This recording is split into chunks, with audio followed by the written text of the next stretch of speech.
नमस्कार, आप देख रहे हैं राजधानी एक्सप्रेस में हूं आपके साथ पूजा मोहन पांडे। बुलेटिन की शुरुआत करते हुए सबसे पहले आपको बता दें, उत्तराखंड विधानसभा उपचुनावों में बीजेपी को झटका लगा है। जी हां, झटका लगा है। मंगलौर और बद्रीनाथ सीट पर कांग्रेस को जीत मिली है। बद्रीनाथ सीट से लखपत सिंह बुटोला की जीत हुई है। मंगलौर सीट की अगर बात करें तो काजी निजामुद्दीन ने जीत इस सीट से दर्ज करी है। काजी निजामुद्दीन को 422 वोटों से जीत हासिल हुई है। लखपत सिंह बुटोला 5224 वोटों से जीते हैं। उत्तराखंड के बद्रीनाथ और मंगलौर विधानसभा सीटों पर उपचुनाव के बाद वोटों की गिनती पूरी हो चुकी है। बद्रीनाथ और मंगलौर सीट पर कांग्रेस उम्मीदवार जीत गए हैं। कार्यकर्ताओं में उल्लास का माहौल है। कांग्रेस कार्यकर्ताओं ने एक दूसरे को रंग लगाकर खुशी जाहिर की है। बद्रीनाथ सीट पर लखपत सिंह बुटोला 524 और मंगलौर सीट पर काजी निजामुद्दीन 422 वोटों से जीत हासिल करते नजर आए हैं। वहीं बद्रीनाथ सीट पर कांग्रेस की बड़ी जीत हुई। यहां कांग्रेस प्रत्याशी लखपत सिंह बुटोला ने 5224 वोटों से जीत हासिल करी है। 10 जुलाई को इन दोनों ही सीटों पर वोटिंग हुई थी। चमोली जिले की बद्रीनाथ सीट पर 51.43% वोट पड़े थे। ये सब आत्मविश्वासी होते हैं, हम भी हैं और हम तो ऐसे भी कांग्रेसी हैं। हम तो विश्वास से हमेशा भरे ही रहते हैं। सब भाई लोग हैं, इनके चेहरे की हाव भाव देखिए, खुशियां देखिए। निश्चित रूप से मुद्दे लाख बुरा चाहे तो क्या होता है, वही होता है जो मंजूर है खुदा होता है। और मेरा खुदा इनका भगवान एक है। फिर बोल रहा हूँ, मेरा खुदा इनका भगवान एक है, वो हमारे साथ है। जिस तरह की परिपाटी हरिद्वार में करने की कोशिश की गई, एक अलग तरीके का चुनाव लड़ाने की कोशिश की गई, देवभूमि को बदनाम करने की कोशिश की, ऊपर वाले ने देखा और शायद उसका आज रिजल्ट आप सबके सामने आएगा कि हम निश्चित रूप से जीतेंगे। और बुरा करने वालों का डिस्टर्बिंग एलिमेंट है, जो समाज को खराब करने का काम करते हैं, आज उनके मुंह पे कालिस पुतेगी। तो वहीं आपको बता रहे हैं, मंगलौर सीट पर उत्तराखंड उपचुनाव में कांग्रेस की दमदार जीत हुई है। कांग्रेस के काजी निजामुद्दीन को 31,727 वोट इस सीट पर मिले हैं। तो वहीं बीजेपी के करतार सिंह भडाना, जो कि बाहरी थे, उनको मिले हैं 31,305 वोट। तो वहीं बीएसपी के उबैदुर रहमान को 19,552 वोट ही मिल पाए हैं। काजी निजामुद्दीन को इस सीट पर 422 वोटों से जीत हासिल हुई है। मंगलौर सीट की बात करें तो मंगलौर चुनाव मैदान में काजी निजामुद्दीन थे और उनको जिस दौरान वोटिंग हुई थी उस दिन वोटिंग में 68.24% वोट पड़े थे। उस वोट शेयर में से जो वोट शेयर मिले वो जिताने के लिए उनको काफी थे और 422 वोटों से काजी निजामुद्दीन ने जीत दर्ज करी है। चलिए अब अगली सीट का भी रुख करेंगे।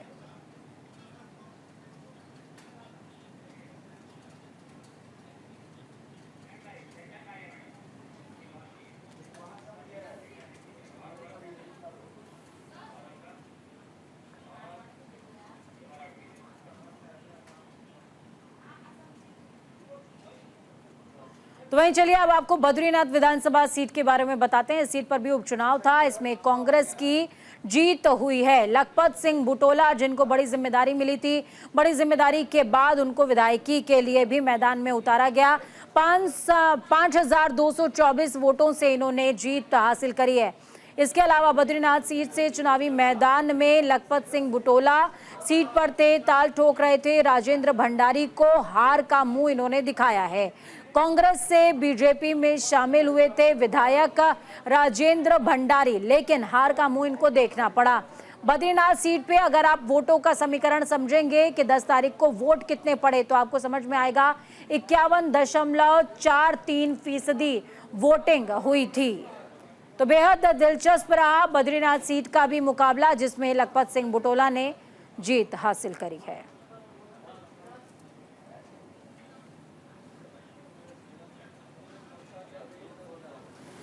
चलिए ग्राउंड जीरो का रुख करेंगे। ग्राउंड जीरो यानी कि मंगलौर से हमारे साथ संजय पुंडीर जुड़ गए हैं।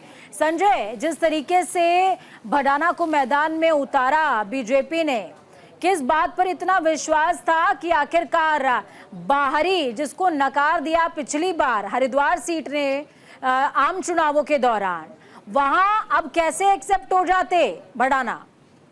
देखिए पूजा, लगातार ही जिस तरह अगर उत्तराखंड की बात की जाए तो उत्तराखंड की दोनों विधानसभाओं सीटों के परिणाम आए हैं और परिणाम में साफ हो गया है कि जो जनता के मुद्दे हैं उन पर कहीं ना कहीं जो कांग्रेस के प्रत्याशी है वो खरे उतर पाएंगे।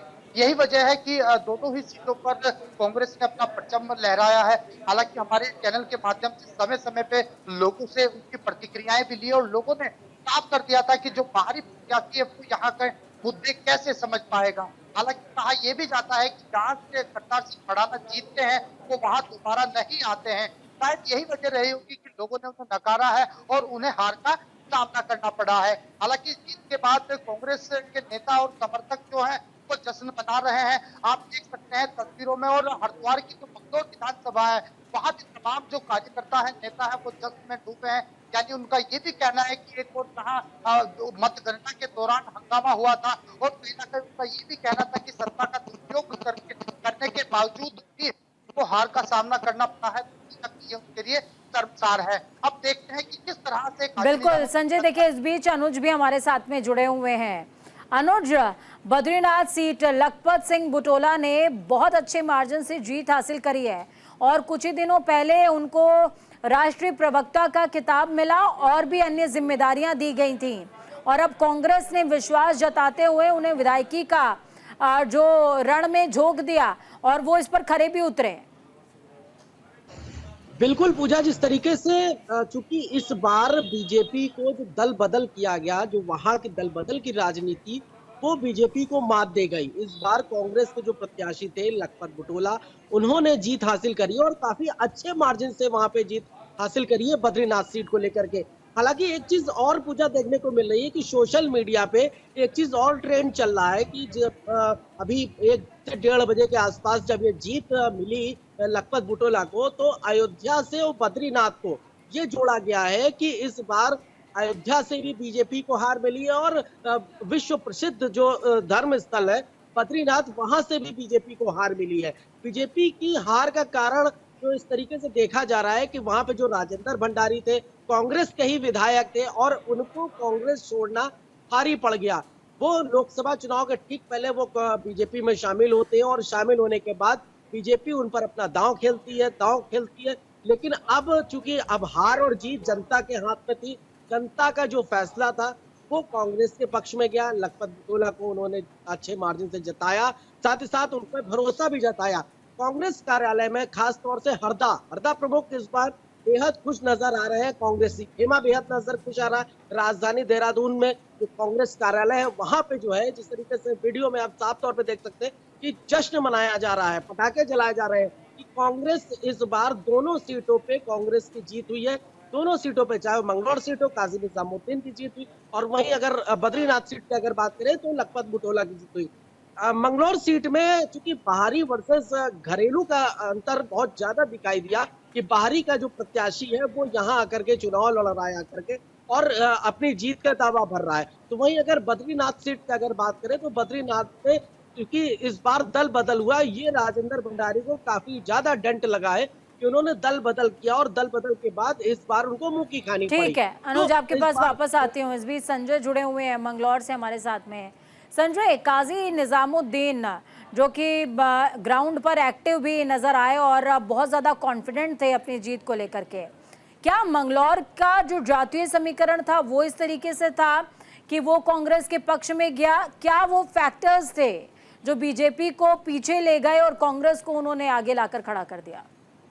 देखिए पूजा, मंगलौर विधानसभा क्षेत्र की अगर बात की जाए तो देहात का क्षेत्र है, वहाँ जातीय सामग्री के साथ साथ किसान बाहुल्य क्षेत्र भी है।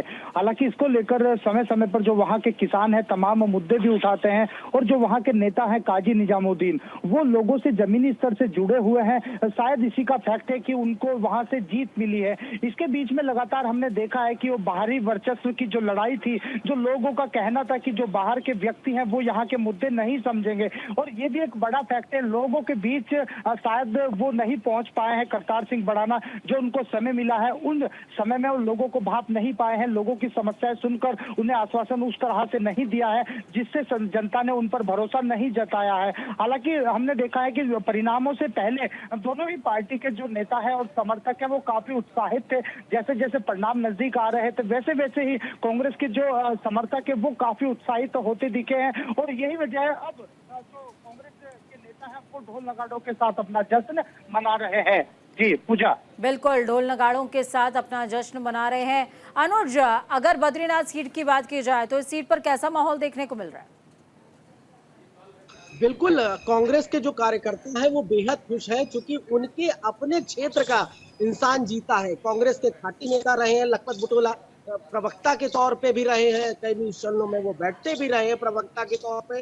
साथ ही साथ कांग्रेस का एक बड़ा चेहरा कि वहां जीतता है और साथ ही साथ हरदा प्रमुख भी वहां पे जाते हैं। एक बड़ी चीज और चीज मुझे देखने मिली, क्योंकि इंडिया गठबंधन के तहत समाजवादी पार्टी ने भी इस बार कांग्रेस का साथ दिया, कांग्रेस के पक्ष में चुनाव प्रचार किया और ये जीत एक बड़ी जीत है। कांग्रेस तो अपनी खुशी मना ही रही है, लेकिन समाजवादी पार्टी के कार्यालय में भी जो है ये खुशी जाहिर करी जा रही है कि इस बार तो उत्तराखंड में कांग्रेस ने जिनको समर्थन किया, सपा ने, समाजवादी पार्टी ने जिनको समर्थन किया वो जीत रहे हैं, वो उनकी जीत हुई है। तो सपा और कांग्रेस दोनों के खेमे में खुशी की लहर है, चाहे वो बद्रीनाथ सीट की अगर बात करें या मंगलौर सीट की अगर बात करें। लखपत बुटोला के कार्यकाल की अगर हम बात करते हैं तो कांग्रेस के वरिष्ठ नेताओं में लखपत बुटोला का नाम आता है और लोकसभा चुनाव और काफी काम लोगों में से एक है लखपत बुटोला। कई बार चर्चाओं के दौरान उनसे मेरी बातचीत हुई है अनुज, काफी काम है वो और शायद उनका ये नेचर लोगों को बहुत ज्यादा सहज लगता। बिल्कुल, काम की बदौलत ही इस बार जनता वोट कर रही है और जनता विजयी बना रही है। लोकसभा चुनाव के ठीक पहले लखपत बुटोला अपने क्षेत्र में पहुंचे थे और तब से लगातार उस क्षेत्र में लोगों की समस्याओं को सुनना, लोगों से मिलना, बातचीत करना, तमाम चीजें जो है लखपत बुटोला लगातार लगे हुए थे। मतलब एक भी दिन का उन्होंने रेस्ट नहीं किया, सुबह से लगा करके और शाम तक, और यही मेहनत पूजा रंग लेकर के आई कि इस बार जीत उनके पाले में आई। लखपत बुटोला चूंकि बाबा बद्री विशाल का माफी चाहूंगा, भगवान बद्री विशाल का जो आशीर्वाद उन्हें मिला है वो किसी से कम नहीं है और जीत के बाद सबसे पहले वो भगवान बद्री विशाल के उन्होंने दर्शन भी किए, उनसे आशीर्वाद भी लिया और उनको धन्यवाद भी किया कि इस बार आपने हमें जीत दिलाई है। इस बार हम आपके लिए जो हद तक काम पड़ेगा वो हम करेंगे, जनता के लिए काम करेंगे। बिल्कुल, संजय के पास में जाऊंगी। संजय, गाजी निजामुद्दीन के भी अगर स्वभाव की बात कर ली जाए तो वो भी बहुत शांत है और ग्राउंड से जुड़े हुए एक्टिव लीडर्स में से एक माने जाते हैं कांग्रेस के। हम देखिए समीकरणों पे तो बात कर रहे हैं, लेकिन मंगलौर एक ऐसी सीट है जो कि हरिद्वार से सटा हुआ क्षेत्र है और इसके बावजूद काजी निजामुद्दीन का वहां से जीत जाना अपने आप में बड़ा मैसेज है। देखिए पूजा, मंगलौर विधानसभा क्षेत्र की बात की जाए तो दोनों ही प्रत्याशियों में कांटे की टक्कर थी। हम लगातार देख रहे थे कि मार्जिन भी कोई खास नहीं रहा है। 422 वोटों से कांग्रेस के प्रत्याशी जीते हैं, लेकिन काजी निजामुद्दीन एक प्रभावशाली नेता है, यही वजह है लोग उन्हें पसंद करते हैं क्योंकि हम लगातार देख रहे थे अपनी जनता के लिए मतदान के दौरान वो रोते हुए दिखाई दिए हैं। हालांकि उनका एक वीडियो सोशल मीडिया पर भी वायरल हुआ है जिस दौरान लोगों का ये कहना था कि जो भाजपा के कार्यकर्ता है वो सत्ता का दुरुपयोग कर उन्हें कहीं ना कहीं वोट डालने नहीं देने दे रहे हैं। ऐसे में काजी निजामुद्दीन सड़कों पर उतरकर उनके साथ खड़े हुए, कंधे से कंधा मिलाकर साथ खड़े हुए और कई लोग उस पथराव में घायल भी हुए थे। जो सब कामकाज छोड़ने के बावजूद वो एक निजी अस्पताल में उन्हें लेके गए थे और वहां पर हमने देखा है कि जो काजी निजामुद्दीन थे वो कहीं ना कहीं रोते हुए दिखाई दिए। तो उसका असर भी जनता में गया है कि वो एक अपने कार्यकर्ता, एक अपने समर्थक के साथ वो किस तरह से खड़े हैं। तो यही उनकी जीत का कारण है। हालांकि वो वहां के जो जमीनी मुद्दे हैं उन्हें बहुत ही बारीकी से समझते हैं, उसमें किसानों के हित में हो, महिलाओं के हितों में हो या फिर शिक्षा के क्षेत्र में हो, तमाम ऐसे मुद्दे हैं जो वो बहुत ही बारीकी से समझते हैं और यही वजह है वहां उन्होंने जीत हासिल की है। पूजा, बिल्कुल, बहुत शुक्रिया आप दोनों का ये हमारे साथ जुड़ने के लिए, हम जानकारी साझा करने के लिए। दूसरी तरफ उत्तराखंड के नाम एक और कीर्तिमान दर्ज हुआ है। जी हाँ, SDG 2023-24 में देश में नंबर 1 नीति आयोग ने जारी किया रिपोर्ट। 2020 में तीसरे स्थान पर था उत्तराखंड। नीति आयोग, भारत सरकार ने SDG 2023-24 की रिपोर्ट जारी कर दी है। रिपोर्ट में उत्तराखंड ने सतत विकास लक्ष्यों की कसौटी पर अपने आप को साबित किया है।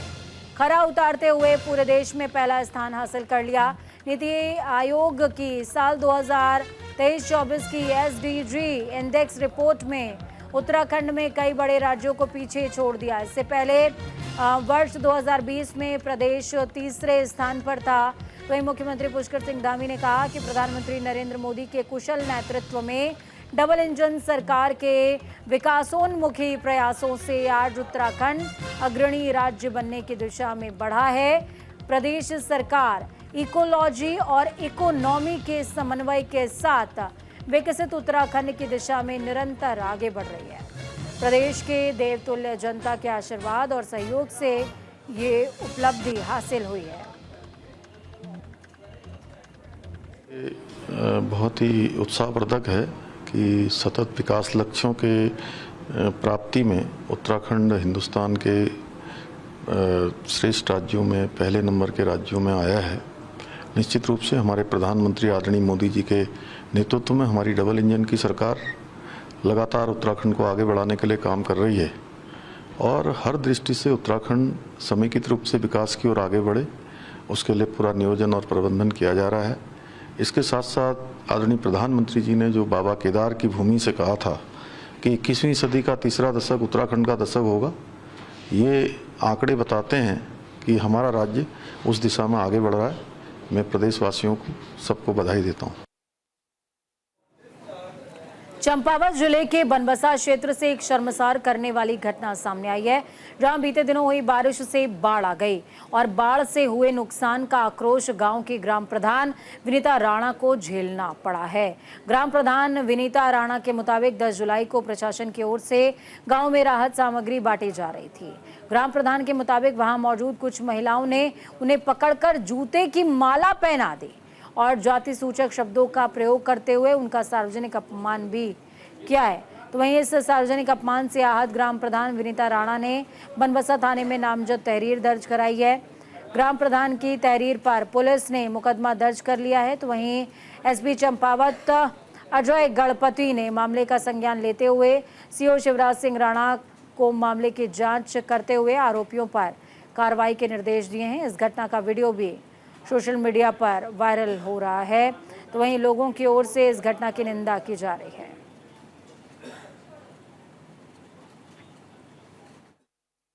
ग्राम प्रधान एसटी समुदाय की है और इसमें मुझे विवेचना मिली हुई है और इसमें अभी तक जो है 9 लोगों को नामजद किया है। जो इसमें विवेचना के दौरान कैसे भी होगा, जो भी इसमें अपराधी होगा उसको। मैं जैसे कि बाढ़ आ रखी थी, जैसे बाढ़ का पानी कम हुआ सर, वैसे ही मैं ग्राम सभा में गई देखने के लिए कि बाढ़ से कितने लोग प्रभावित हो रखे हैं, कितना नुकसान हो रखा है। मैंने कहा एक बार मुआयना करके आती हूँ।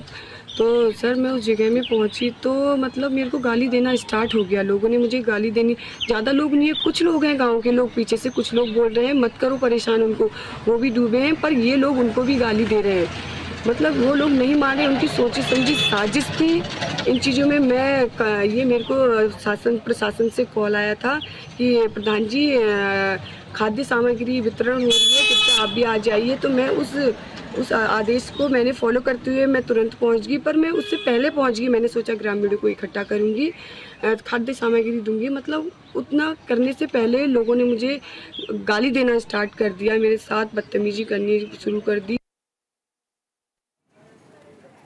विकासनगर के क्षेत्र जौनसार बाबर चक्राता में लगातार बारिश के चलते भूस्खलन का खतरा लगातार मंडराने लगा है।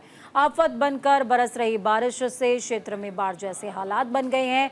तो वहीं लैंडस्लाइड की तस्वीर भी सामने आ रही है। पहाड़ों से सड़कों पर आया मलबा कालसी चक्राता मोटर मार्ग पर बने सबसे बड़े डेंजर जोन जजरेट मोड़ पर ये हालात है। मशहूर चक्राता जौनसार बावर की ओर आसपास के करीबन 400 से ज्यादा गांवों को मुख्य मार्ग से जोड़ता है। बारिश होते ही जगह जगह भूस्खलन होने से बरसात के मौसम में अक्सर ये रास्ता बंद हो जाता है। तो वहीं ये वजह है कि लोक निर्माण विभाग की दो जेसीबी मशीन, पोकलैंड मशीन यहां 24 घंटे तैनात भी रहती हैं।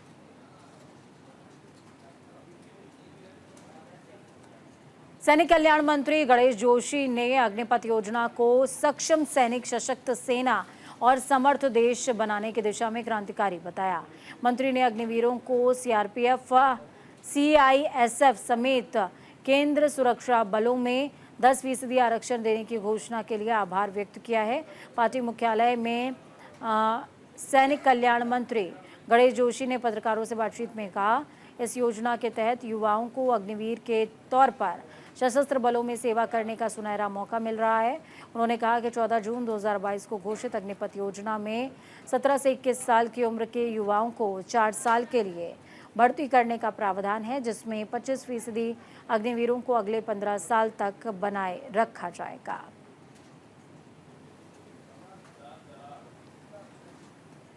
राजधानी एक्सप्रेस में खबरों का सफर यहीं तक। बुलेटिन के इस पार ताज़ा अपडेट्स के लिए देखते रहिए न्यूज़ इंडिया, क्योंकि हम हैं राष्ट्र की आवाज़।